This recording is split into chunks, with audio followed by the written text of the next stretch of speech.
Hello everyone. जब successful trading की बात आती है तो सबसे पहले आपने सुना होगा I always talk about mind management और रिस्क मैनेजमेंट। ये दो चीज ऐसी है जो इंडिस्पेंसेबल है। लेकिन ये वीडियो को अगर ध्यान से सुनिएगा आप, क्योंकि इस वीडियो में ऐसी चार चीजों की बात करने वाली हूं जो कि आपको माइंड मैनेजमेंट के क्रक्स तक पहुंच के लेके जाएगी। Which means that what are those four things you can do to have that effective mind management, to get that tranquillity, peace and poise in yourself. These 4 points are extremely important. If you wish to take your mind management to next level, then this video is for you.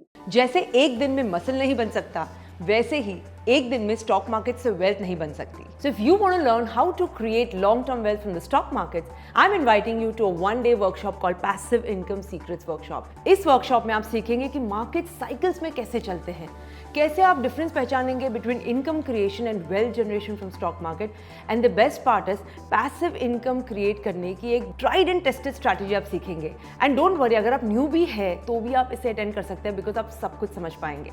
ये workshop जल्द हो रहा है. It's a one full day workshop.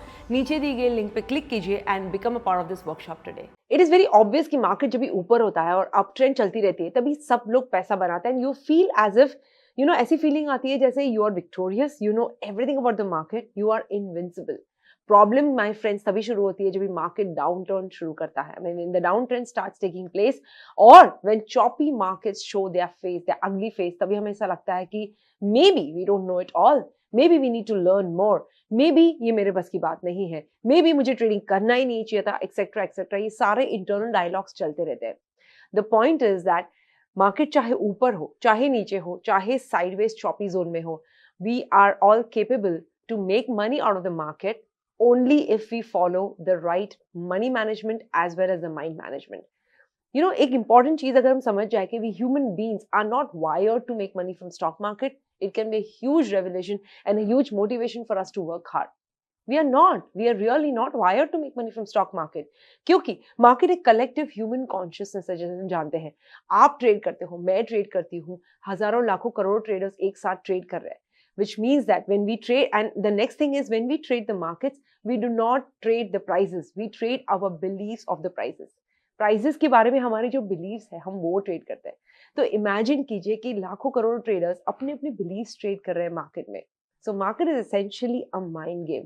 जितना जल्दी हम ये समझ जाए उतना ही हमारे लिए अच्छा है. And then when it comes to mind, emotions को बीच में इमोशंस को टेक ओवर करने को टाइम नहीं लगता है. तो how do you then have that kind of poised mindset, that kind of cool and calm temperament, जैसे कि आपने विशाल को बहुत सारी बार बताते हुए सुना है.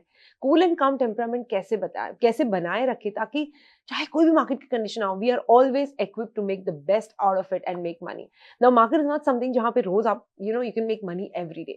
जैसे लिवर मार्केट है, there are times to buy and sell, there are times to hold, and there are times to be silent, to stay on the sidelines and wait for opportunities. तो ऐसी कैसा what kind of mindset do you need to keep waiting for these kind of opportunities? That's all the topic of this discussion, right? So let's get started with the 4 steps. Step number 1, cut out the noise. हम जब तक market के अंदर रहते हैं तब तक हम मार्केट के बारे में समझ नहीं पाते हैं. If you feeling too cluttered, if you feeling कि आपके डिसीजन सही नहीं जा रहे, if you feeling there's way too much happening और आपको मार्केट की नस नहीं पकड़ में आ रही है, स्टेप बैक. सब बंद कर दीजिए, अपने सारे ट्रेड्स बंद करके थोड़े दिन का ब्रेक लीजिए और मार्केट से बाहर आइए. दिस इज ब्यूटीफुल एनालॉजी, जैसे कि आप ये फंडा को समझ सकते हैं. फॉर इंस्टेंस, कोई ट्री है और आप ट्री को एकदम नजदीक से देख रहे हैं, इतने नजदीक से देख रहे हैं, क्या आपको समझ में आएगा कि आप कोई ट्री को देख रहे हैं? You will not. You will just see a blurry mass of colour और अ शेप. आपको समझ में नहीं आएगा एक ट्री है. थोड़ा दूर स्टेप करेंगे ट्री से तो आपको समझ में आएगा कि कोई तो शेप है, कोई तो कलर है, राइट? और थोड़ा दूर जाएंगे पेड़ से तो आपको समझ में आएगा कि yes, this is a tree which is brown and green. और थोड़ा दूर से जाएंगे तो आपको समझ में आएगा कि यार आसपास बहुत सारे ट्रीज है. और दूर से गए तो आपको लगेगा ये पूरा फॉरेस्ट है. तो जितना आप दूर से कोई चीज को देखते हैं उतना ही आपको वो चीज का होलिस्टिक पर्सपेक्टिव नजर आता है. So when you want to really get a good perspective of the market and about your position in the market and your trading capacity in the market, you have to step back. You have to shut down your position, step back and observe it from a holistic point of view. Once you get a perspective, एक बार आपको समझ में आ गया कि क्या है, then you can go inside and then start trading. So cutting off the noise is the first step and a very important step. Step number 2 is to reflect. जितना हो सके उतना ज़्यादा रिफ्लेक्ट कीजिए। और इसीलिए जब हम बताते हैं कि आपको ट्रेडिंग जर्नल मेंटेन करनी है, an essential purpose of that journal is to reflect on your past trades, कि आपने कैसे टाइप के ट्रेड्स किए, आपने आपके रीजंस कैसे थे, आपने एग्जिट क्यों किया, आपका overall what have been the overall quality of your trades. जब हम रिफ्लेक्ट करते हैं, जब हम जर्नलिंग करते हैं, और वो ट्रेडिंग जर्नल के ऊपर भी हम जब लिखते हैं कि जब मैंने ये ट्रेड लिया तो मेरे इमोशंस ये थे, मैं ये सोच रही थी, जब मैं एग्जिट किया मैं ये सोच रही थी। When we do a lot of journaling, we essentially release everything that's blocked. For instance, if I took a trade in sale last week and I entered at suppose 120, and the stock went all the way to 140, I did not exit as per my system. I missed the exit, and then I had to exit at a loss of suppose say 105. तो instead of making a 20 rupees profit, मैंने 15 rupees का loss कर दिया। मैंने book तो कर दिया, मैंने ट्रेडिंग जर्नल में एंट्री कर दी, लेकिन जब मैं नेक्स्ट उसके बाद सारे ट्रेड्स लेती हूँ तो कहीं ना कहीं मुझे वो सेल का ट्रेड खटकता है कि मैंने प्रॉफिट देख के भी लॉस किया। I don't mention anything about it to anyone, I don't revisit that, लेकिन मेरे इंटरनल दिमाग में वो डायलॉग कांस्टेंट चलता रहता है। What happens when I reflect and journal, I put that in paper. मुझे जो भी लॉस ऑफ कंट्रोल फील हुआ, मुझे जो भी रिमॉर्स रिसेंटमेंट फील हुआ, मैंने सारी चीजें पेपर पे डाल दी, तो मैं अपने आप को वो गिल्ट से रिलीज कर दिया। And that's a big thing. What happens when you release yourself of all the negative emotions, the pent up emotions is कि next time जब हम दूसरा ट्रेड लेते हैं तो हम बड़े फ्री हो जाते हैं, मेंटली इमोशनली फ्री हो जाते हैं, और वो पिछले ट्रेड की लॉस का बैगेज नेक्स्ट ट्रेड में कैरी नहीं करते। That's a very very important thing. Also one more important thing to reflect, one more important way to reflect could be कि आप क्वाइट टाइम नेचर में स्पेंड कीजिए। Go for a walk. आप जब भी पूरा दिन ट्रेड करते हैं तो शाम को spend half an hour 45 minutes to yourself. Go into a nature place, कोई पार्क में जाइए। अगर आप सिटी में रह रहे हैं तो कोई कैसे नजदीक फॉरेस्ट एरिया या लेक साइड पे जाना पॉसिबल नहीं है, बीच पे हो सकता है तो बीच पे जाइए, कोई पार्क पे जाइए।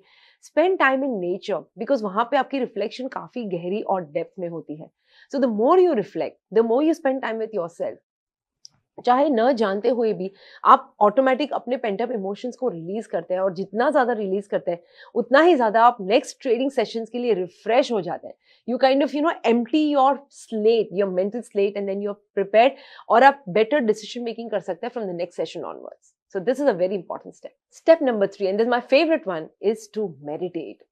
मैं हमेशा बताती हूँ, और आपने काफी टाइम सुना होगा मुझे बताते हुए, कि यू कैन नॉट मेडिटेट। आप अफोर्ड ही नहीं कर सकते मेडिटेट नहीं करना।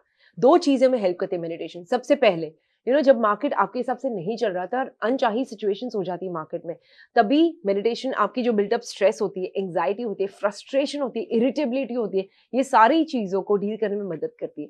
And second, it helps you to build that patience, that tranquillity, that cool and calm temperament, and that poise, जो हम as a trader it is indispensable, the qualities indispensable है। तो दोनों चीजों से मदद करती है। And the best part about meditation that I tell my coaching students is के आप जो मेडिटेशन करते करते आप जो इंसान बन जाते हैं, उसकी बेनिफिट्स आपको और एरियाज ऑफ लाइफ में भी ज्यादा दिखती है। Not only in trading, you become a better person by heart, you become more focused, you become more centered, you can make better decisions financially otherwise in your life, you can have great relationships, you can have much better health, right? You can have control over your desires and aversions and cravings. ये सारे benefits हैं जो multifold है as compared to just becoming a better trader. So try to meditate। और ऐसा जरूरी नहीं है कि हमें कोई जंगल में जाके या कहीं जाके एक एक दो घंटा बैठना है, नहीं। Meditation is something that you can do in the middle of a trading day, you can do on your desk, you can do at home, you can do in the middle of a party. आप कहीं पे भी बैठ के 10 minutes meditation कर सकते हैं। Even 10 minutes a day is great to begin with, guys. So this is something which we can not afford to not do. Meditate every single day. And fourth and last but not the least is to practice gratitude. Such an underrated practice, guys. इसको इतना underrated मानते हैं लोग, लेकिन ये सबसे effective practice है। David Hawkins अपनी बुक में बताते हैं पावर वर्सेस फोर्स के कैसे some practices lead you to have better mental vibrations, human consciousness को raise करती है, अपने vibrations को raise करती है, और gratitude is one such practice जो instantly आपके vibrations raise कर देती है। When you practice gratitude, it's an important step as a trader investor, because अनचाही चीजें मार्केट में रोज होंगी, स्ट्रेसफुल सिचुएशंस रोज आएगी। I am not scaring you, but this is a fact. And the more you resist something, the more it's going to persist. So the best way is to accept things the way they are and move forward. जितना ही ज़्यादा market choppy है, volatile है, आपने जो stock लिया उसी stock को sideways में जाना था। आपने जैसे ही कोई स्टॉक खरीदा या पिरामिडिंग की, वैसे ही वो स्टॉक नीचे आ गया। ऐसी चीज़ें तो बहुत सारी बार होंगी मार्केट में। आपने ट्रेंड फॉलोइंग सिस्टम पे कोई स्टॉक लिया और उसके बाद उसकी ट्रेंड चली नहीं, और आपने कोई स्टॉक मिस कर दिया ट्रेंड फॉलोइंग सिस्टम पे और immediately that took off.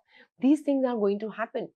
The best way is to accept whatever is happening and then appreciate the things that are already in your control. जो कंट्रोल में नहीं है वो तो कुछ वैसा तो उसका तो कुछ हम वैसे भी नहीं कर पाते, right? So whatever is in your control, appreciate and appreciate more. Be grateful for whatever you have and that increases your chances of success as trader investor, right? So guys, ये 4 points जो है, सबसे पहला cut out all the noise. Second point is to reflect and journal. Third is to meditate every single day. And fourth is to practice gratitude. ये 4 जो points है ना, it's like a hidden power as a trader investor. ये hidden power है। ये बाहर की दुनिया में आप बाहर की दुनिया में कोई इसमें से 4 चीज नहीं करे। This is all internal practice, daily internal practice, consistent practice with discipline. लेकिन आप देखेंगे कैसे ये internal आपकी जो super power है, eventually that becomes your edge in succeeding as trader investor. And then people ask you that you have changed. You will feel that ये सारी चीजें मैं better trader investor बनने के लिए कर रहा हूँ, but it's giving me a positive impact in my life as well. So go ahead guys, even a 1-degree change in your life when done consistently for 365 days in a year can change the course of your destiny forever. So why not take control? Why not spend just a little bit of time doing these daily practices so that हमें वो cutting edge मिल जाए और trader investor के compare से हमें वो super power मिल जाए ताकि हम हमारी life को change कर सके through trading and investing in a bigger way. Thank you so much for listening guys. I wish you joy and abundance in all you do.